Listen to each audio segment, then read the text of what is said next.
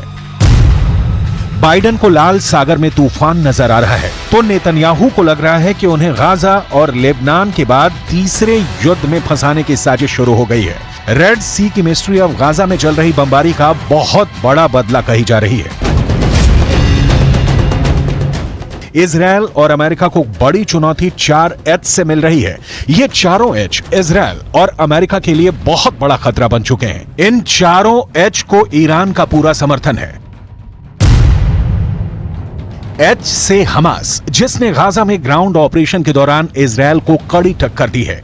H से Hezbollah यानी Lebanon का मिलिशिया, जिसने इजराइल के उत्तरी ठिकानों पर हमले शुरू कर दिए हैं।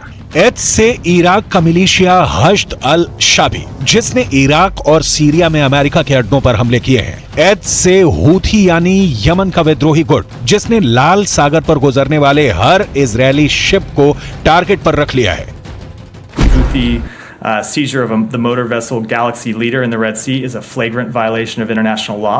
We demand the immediate release of the ship and its crew, and we will consult with our allies and UN partners as appropriate on next steps.